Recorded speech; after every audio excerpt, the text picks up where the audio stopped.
how do we plant the right tree in the right place? In fact, I'm going to change it slightly. I actually think we need to almost go beyond the focus just on species, which is very, very important. But I think there's a lot of agreement with regard to the species question.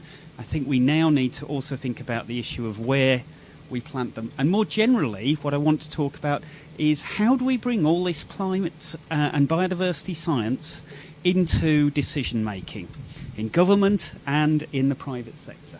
Okay, so and I'm going to start with this little saying from the philosopher Mencken, which is that for every complex problem, there is an answer that is clear and simple and wrong.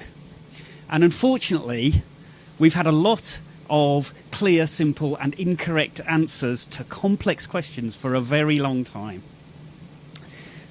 Let's look at a complex problem. What's happened over the last 120 years? We've seen from the previous graphs what's happened to the environment. But we need to also think that there's other things happening as well. So, for example, the last 120 years has seen a massive global improvement in life expectancy and in incomes. And we would almost be certainly ignored if we fail to make that connection. We want to influence decision makers who, yes, they are now beginning to listen with regard to climate and biodiversity, but this is the sort of thing they've been listening to for the last 200 years. And if we forget that, we will get ignored. This is the other side of that complex problem. The fact that we are seeing unprecedented speeds of climate change. So that's what really scares me. It's we're looking, all the focus often is on the absolute level, and it is really scary. But the speed is potentially the fastest that has ever been seen, not just in human history, but possibly on the planet. Certainly in terms of temperature rises, we're looking at a change which is unprecedented.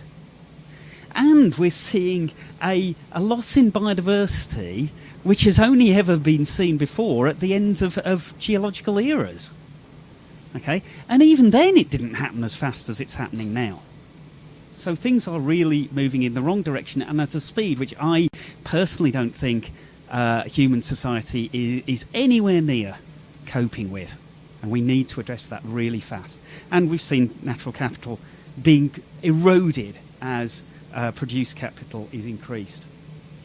So, complex problem. What's the simple solution? Just plant some trees. Well, unfortunately, that simple solution is nowhere near as simple as it sounds. It's actually a complex solution, one where we need to think about the variety of uses with which our land is put to. And if we just focus on one, we will end up getting ignored again. We've got to think about more sophisticated answers. So, for example, take our land use. Think about the choice between farming and forestry. Well, first of all, we need to recognise that land use is not random, particularly in a country like the UK. In fact, I would say there's no natural land really left here. It's the product of at least three big drivers. Policy, markets, so how much things cost, how much they can be sold for, and the natural environment. And that natural environment is spatial, varies enormously between places, and sadly, it's now varying over time as well. And that land use provides lots of different values. And the ones that are typically dominant in determining land use are those ones that come out in markets. But there's a load of other values that we need to consider in here as well. Things like water, recreation, health, greenhouse gases and biodiversity. We need a decision-making system that brings all of this into the decision, not just the bit above the dotted line. How are we going to do that? Well, there is a practical challenge here. All this stuff up here turns up with pound signs in front of it. All this stuff down here doesn't. And it tends to be treated as if it's just invisible. It actually comes up in all these different values. Now, there are many different views on how to do this, but the one I'm going to be arguing for is that as far as we can, and I'm going to argue we can do this a lot, we should actually value those things we can value. And as I hope to prove to you, we can actually do a fairly... Just go with me about that. I mean, just a little one, what actually is the value of continued existence of a future, another species? There's lots of good arguments for not doing this. So what I'm going to be arguing for is value what you can value robustly, and for that you can't, use, I think, pretty simple, very cast iron approaches, like simply saying, this is similar to the question we just had, let's stop the losses. Don't do anything which is going to make the loss in biodiversity any worse. Basically, if an investment's going to do that, you've got to do a different investment. So let's look at how we can bring all of this into decision making. Well, firstly, we're really lucky in this country. We've got fabulous data. We can actually understand those three big drivers of land use, physical environment, markets, that sort of stuff. Millions and millions of data points available. Therefore, we can actually produce an understanding of this, commonly called modelling. And those models are really good now. So these are predictions from the model, and this is what actually happens. And you can see, we can predict things really well now. And because of that, just like we can predict futures for climate, for example, we can see what the consequence of those changes would be for land use. If we did nothing else, if we don't act on policy, what's going to happen? Okay, so this is, roughly speaking, land use in Great Britain at the moment. I'm really just showing two land uses here. There's obviously loads and loads of them, but I'm showing beef production and cereal production. And because things, as Richard has said, are going to be that we're getting a drier environment and a warmer environment on average into the future, what we're actually going to see is more and more land in this country actually going into cereal production. Why? Well, because it becomes more viable as things warm up, and also because it's more profitable. Okay, so you can't actually understand what's going to happen unless you bring in the economics alongside the science. Now, that's going to cause a lot of other changes. For example, it's going to really change the loading from agriculture into the waterways. Going to get a lot more water pollution. That's going to change water chemistry. That's going to change the ecology. And it's not just in the water that we're going to see this change. We're going to see the change terrestrially as well. How do we then bring that into decision making? Well, some of it's already done for us. We can find out values for things like treating water in the future when it's more polluted through markets. But what about non-market values? I just want to take one example, and then I'm going to push on. I'm going to start with a really, well, I think, easy one. Valuing recreation. How on earth can you value outdoor recreation? Well, actually, you just look at people's behaviour. We've got fabulous data on where people live, where they go to, the sort of routes they take, how often they visit. We can link that to the quality of the environment at these different sites that we go to and analyse this. And when we do analyse it, we find very logical, and this is where, my mum says, what, they actually pay you to do this. Yes, we find that people prefer to go to cleaner, less polluted sites than dirtier sites. And we can actually look at people's decisions and how that is reflected in the costs they pay, and therefore work out what it must have been worth to them. Then these people aren't crazy. They're doing it because they'd rather go to a less polluted site than a more polluted site.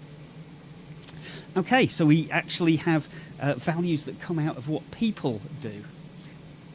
And these give us some very interesting observations. One is that actually the most valuable places for recreation are near to where people live. They're not actually the national parks and that sort of stuff. Nothing against national parks, they're great, but actually improving the environment near to where people live is the thing that's going to give them the most value, the most well-being in their lives. Okay, let's look at other things that we can bring in. We can apply this same sort of way of looking at the world to, let's say, how trees are going to grow. Okay, trees are also going to respond to the fact it's getting warmer and dry and that sort of stuff. And what we're going to find, now, if you look at these horizontally, just look at them for a bit, you'll actually begin to detect differences. You'll actually detect that as it gets warmer and drier, conifers are going to grow less well. And species like oak are going to grow better. Now, you might think, that's not huge. I mean, okay, the conifers are being shifted off. But this is just in 50 years, which, in geological terms, this is like that. This is so fast. We are literally making it impossible for some species to exist in this country. Now, you might say, well, that's great, because I don't like Sitka spruce, okay, but I'd agree with you. But nevertheless, it actually shows just how dramatic the impact is on our environment. Okay, when we change land use, we change, I'm just going to go back a bit.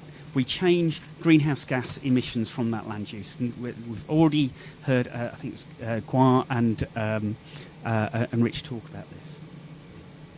And we change it dramatically in lots and lots of different ways. We change it because we grow trees and they store carbon, that sort of stuff. But those trees, they alter the soils underneath them and store carbon in the soils. If, for example, we're changing the number of cows, that's going to have huge impacts on our methane emissions. What about diets? And this is an interesting one, because if we decide that we're going to plant trees all over Britain, which actually, I've got some sympathy with doing that. I love trees. I think it's the best use of the land. But if we do that, we will start importing a lot of our goods from overseas. And if we start, for example, importing meat from Amazonia, we will be contributing to more emissions than if we'd never planted those trees. This is an unfortunate truth that we have to face, so that we don't actually make things worse by actually doing something that looks like a good thing. Here's an example of a simple solution that could easily go wrong if we don't plan it. Okay, but generally, the move from agriculture to more forestry, not complete forestry, would be good in terms of greenhouse gases, as long as you don't plant on areas like peat, which actually would give you global warming forests. Okay, and we also need to think about what we're going to do with this timber later on, because if we just grow species that end up as cardboard boxes, well, all that carbon's going to be out in the atmosphere again really, really fast. Okay, the last one before I bring it together, biodiversity. So all the stuff that I talked about before are things where I believe we can come up with robust values for those elements. Here's something I don't think we can come up with robust values, but what we can do is model the relationship between land use change and measures of biodiversity, like the sort that Gua was talking about. And we can do this pretty well. We can do it for lots and lots of different types of taxonomic groups. And the results are fairly scary. This, by the way, is work from JNCC, best conservation organisation in this hemisphere, as far as I'm concerned. So you can see the sort of messages that are coming out of this. Red is not a good colour for any species to be flagged in. We can bring all this together into tools, decision support tools for decision makers like government. And we've actually been working with DEFRA for, can't remember now, about 7-8 years. So they've actually got access to this. This is a tool that anybody can access. It was led by Professor Brett Day at LEAP, the organisation that I work with. And it's an amazing tool which allows you to look at any area across the country, any scale you want. You can look at grids, you can look at natural units, that sort of stuff. And there you can look at all the different types of well-being and value streams that you get out of land use, ranging from financial to these wider values that are generated. So, here we've got something looking at agriculture, looking at water quality. I want to finish with one example. And it's an example that we ran for the government and I just hope that this is going to actually help guide what they do. So we were asked to look at planting Britain's new forests. And the level of planting is actually the level that is being considered at the moment, so 750,000 hectares. And we said, we're happy to do this. We're actually going to do it twice for you. First of all, we're going to show you what's going to happen if you do the usual thing of just taking a heap of money and throwing it on the table. And anybody can apply for it. Okay? Well, if you do that, what factors are going to determine who plants and where? Well, obviously the size of subsidy has an effect, but the main one is how much am I, as a landowner, a farmer, that sort of stuff, going to lose by planting trees? Okay, subsidies is the main benefit. There's a little bit of timber, but that's a long way ahead. I'm not really very bothered about that, but the cost is mainly going to be my foregone food production. And so what you're going to find is that the planting occurs in places of very, very marginal agriculture, very low value agriculture. A problem with these areas, a lot of them are high carbon soils, so they might not necessarily be peats, but they're still high carbon. You put the trees on, and actually quite a lot of carbon starts getting leaked back into the atmosphere because they dry the land out. Not particularly great, some of these, for biodiversity. They're quite precious conservation areas. Not helping flooding. You can see these are areas where not many people live, so there's not much in the way of recreation. When you add up all those benefits, you find that it's actually not even worth doing this. The benefits are not as big as the costs of doing this. And I really am saying here, we would better not to plant those trees than to do it like this. And remember, this is the way we normally do things. So instead, use this alternative approach. I haven't used the term natural capital before because I think it puts people off, but it is called the natural capital approach. And I'm very pleased to say that we've worked with the Treasury, and actually this is now their preferred approach for doing this. And that is to look at all the impacts that this is going to have. For those things that you think you can robustly value them. Absolutely fine. Let's value the environment. We haven't done for the last 200 years, and look where it's got us. For those things we can't value, apply this no-loss rule. You're not allowed to do this where you're going to actually damage biodiversity. Rule some places out. Do we end up planting in the same place? Absolutely not. We're planting very different places. We're not planting on any peat soils now. We're planting in areas that are, at worst, neutral for biodiversity. Actually, it turns out most of these places are quite good for biodiversity. They're good for water quality. You can see there's a lot more now around where people live. And that's because it's generating recreation values.